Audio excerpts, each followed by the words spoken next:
All right, so we're gonna start out with a joke. What did the copper train say to Matt Dillon? What did the copper train say to Matt Dillon? See you in the next life. Reserve seating starts right now.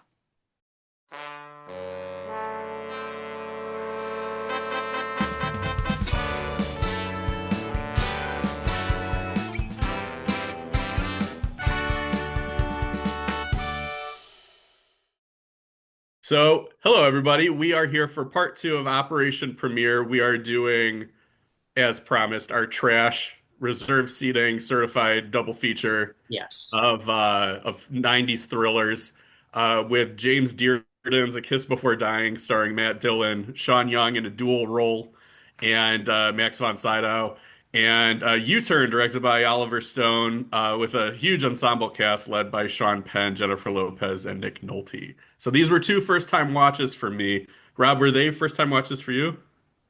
Yes, sir. And Patrick, you had seen both of them before, I correct? had not seen A Kiss Before Dying. Oh, you haven't? Okay. No, Cool. So what did you think of A Kiss Before Dying? whatever.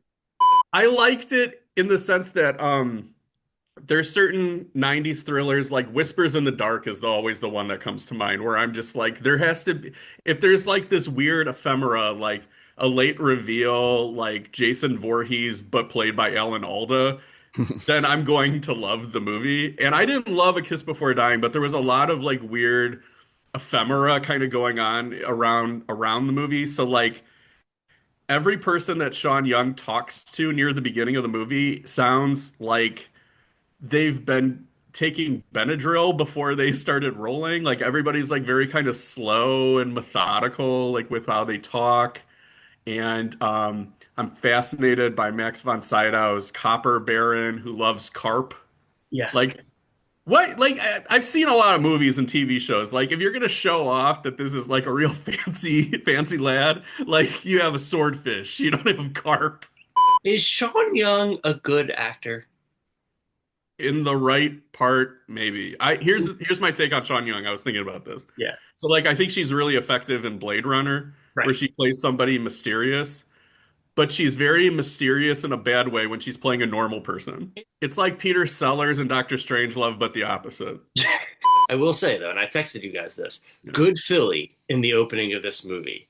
Okay. You get City Hall, which is cool. I mean, there's like plate shots or something. There's something going on the roof that's not quite.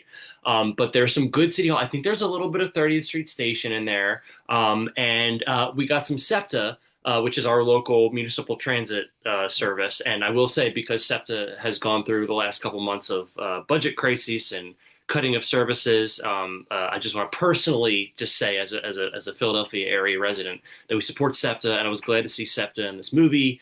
SEPTA rules. We love SEPTA. We love public transit. And this is the one. This is the one situation where Matt Dillon's character was able to get close to some sort of major transportation and survive.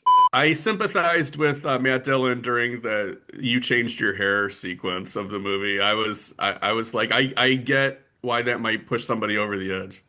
Here's my second question for you, gentlemen: Is Matt Dillon a good actor?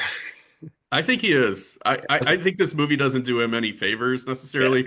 It's very like, connect the dots in terms of like thriller, filmmaking and Right. serial killer shit. But no, I've seen him be good in a lot of Totally. movies, Yeah. and he has like a unique. I won't say unique, but like he's kind of at the top of of the heap of those like Michael Madsen, Mickey Rourke. Like I kind of make more sense in the '50s type actors than That's a the good way to '80s, think of it. '90s. Yeah. So I've always liked them. I think his character is just ridiculous though. Okay, so have you two seen the movie Dead of Night from the 1940s? Yeah. Okay, so you know how the movie starts over like at the end in the end scene, the implication is that this is like a waking nightmare that just is a time loop. Okay. Okay, I think that's what's going on in A Kiss Before Dying. I think like this is just going to start all over again, and I think that like Matt Dillon Child Ghost is just going to keep reliving this life over and over and over again because like I understand like maybe they kind of want to bookend like the thing that they set up at the beginning that this kid has been looking out the window at this copper train, and that's his very odd motivation. It's like if you were driven to school and passed by a McDonald's every day, and then you were just like, "Oh, I'm gonna get Ronald one of I have to these. murder Roy Kroc.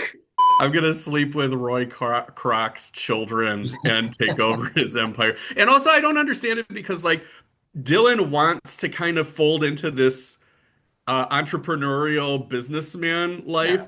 Yeah. And I feel like you could just like apply for a job and like maybe work your way up. He wants to be Max von Sydow, but he also seems to be like a hard worker who kind of is good at his career. And this like serial killer thing is a side hustle for him Yeah, slash I was gonna obsession. say, I feel like the sociopathy that allows you to strangle a person to death, it lets you also skip some steps on the career ladder. I wanted it to be a 12 Monkeys situation where like child ghost Matt Dillon is watching grown-up Matt Dillon get hit by the train and we're just in a constant loop. My DVD of this movie looks like garbage Okay. and I kind of didn't want it any other way. I had fun with this, although I'm very aware that it's not good at all, but it's such like a 1991 programmer that Yeah, would. it's totally watchable and it's a good reminder that Sean Young cannot carry a movie. Could Matt Dillon have gotten out of the way of the train at the end? That's the question. I mean, Patrick, you said you remember very little about this movie except for the train, so Yeah, I well just because the effect of Matt Dillon being hit by a train was clearly state of the art for 1991. Would this movie be better? Or the answer is yes, but what percent, Patrick, would this movie be better if after he gets hit by the train, they cut to Robert Blake in a control room and he's like, "They fucked with my train." Speaking of Money Train, Jennifer Lopez brings us yeah, I to was about to say. U-Turn, baby. There we go. So A what's movie your that I suspect I'm the only one of the three of us liked more than A Kiss Before Dying. I liked Kiss Before Dying more than U-Turn. I found U-Turn interminable. I found it was very difficult to get through. That being said, there are more individual notes of whimsy and creativity and technique than A Kiss Before Dying. I don't know which one I'd say I'd prefer. I'd say they were both interesting in different ways. I had a fun time watching it because I got up to the point where Jennifer Lopez pushed Sean Penn off of a cliff, Yes. and then I didn't have time to finish the movie, and I went to see a stage adaptation of Grease, and then I came back and I watched the end of the movie. I think of the three of us, I'm probably the biggest Oliver Stone fan of his filmography. Yeah. Um, this is like definitely. I'm so tired after making Nixon. I just want to do like a lark type of exercise. And I think that it reminds me so much of did you have you guys ever done like an acting or improv exercise called Clerk from Hell? I think so. Where it's basically like there's one person who's the clerk and they're just supposed to be opposition for like every other person getting what they want. And I feel like every scene in the movie is Sean Penn is the customer and every other character is the clerk from hell. So it's basically just like scene after scene after scene of like, I want a Coke. We only have Pepsi. So it's fun because the cast is so overqualified. Um, but I can't say I didn't find the movie repetitive. It was more just like which interstitials did I enjoy? So like whenever he came back to like Billy Bob Thornton's mechanic, I was like really interested because I think Billy Bob Thornton is like pretty much like, you know, top of the heap for him of like playing scuzzbags, especially like in that like 90s, early 2000s period.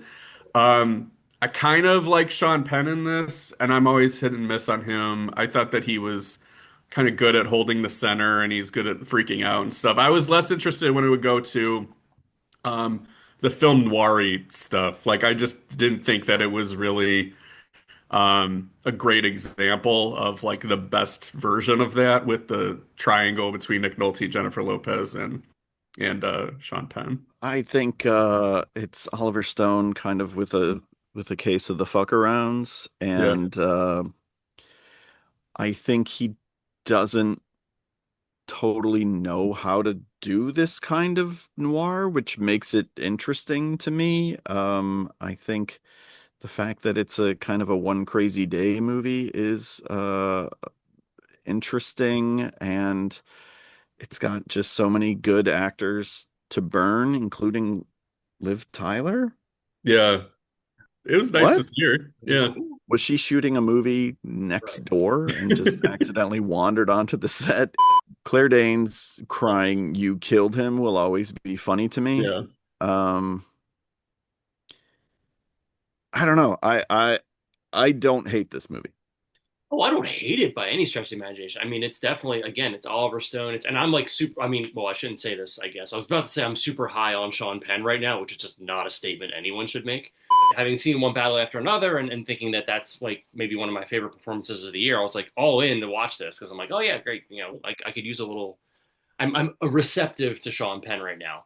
And I like a lot of kind of what he's doing and what he's kind of what Stone is asking him to do. I like the whole, negative, he's shooting on like negative reversal film or something like that. It's all kind of washed out and all that stuff. And like you said, it's a fuck around after the intense early 1990s that Stone had. Anything Oliver Stone makes is always going to be more interesting to me than anything most filmmakers make. So it's not like Mm. I think it's too long. I think it's repetitive, as Adam said. Um, but like there's stuff to like in it for sure. I yeah. almost, if not for Any Given Sunday, and like World Trade Center is okay, but like the fact that he follows this up with Any Given Sunday is like this is I almost wanted to say this was like where his case of the yips starts, but it's Rob Reiner bounced back with American President. Mhm.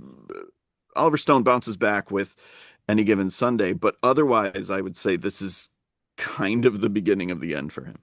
I thought it was interesting in the end credits that he kind of splices in footage of like Native American culture and stuff, and I'm just kind of like, what point was he trying to make with that? Like, because I know it's like he just can't help himself, but like that, it made me, in hindsight, think like, was this like sort of a parable for something that I'm missing the point on?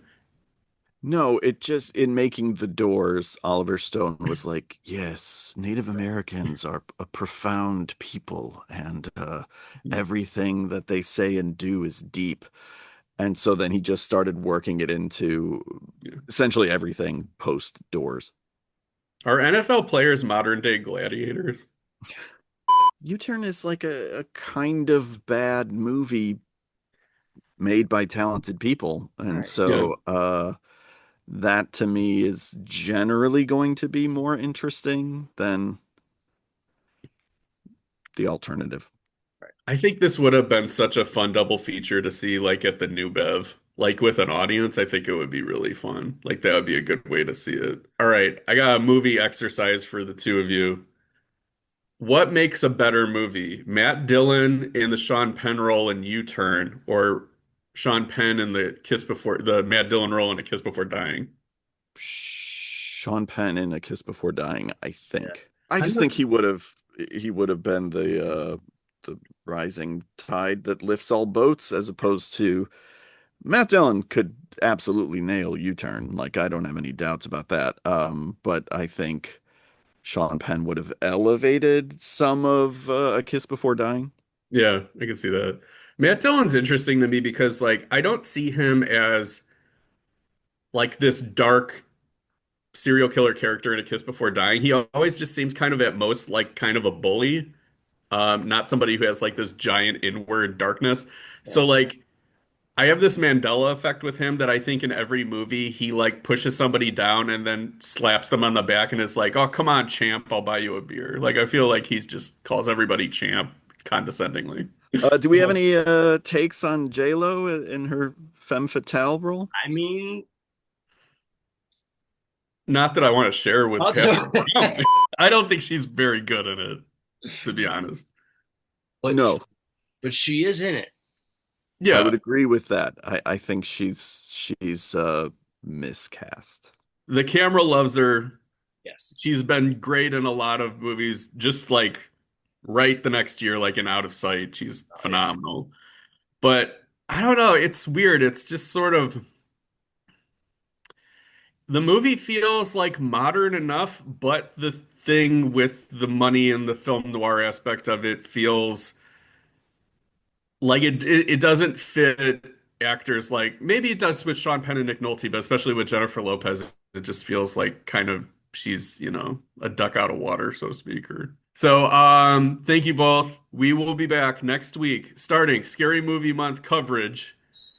Me, Rob, Sonia, we will be talking about what we plan on watching in October and just previewing the month, getting excited, getting pumped. My decorations are up. I watched Land of the Dead today, which is like great sleepy horror. Oh yeah. It's kind of like the best horror to watch on Sunday morning. It's like brunch horror Brunch.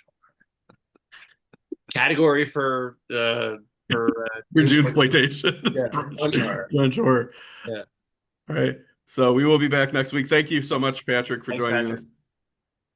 us. Thank you for having me and letting me force you to watch U-Turn. I love it. Not at all. I've owned this for years and I've wanted to watch it since '97, and this was finally my excuse, so thank you. So until next time. These seats they need $150 to get the fuck out of the desert.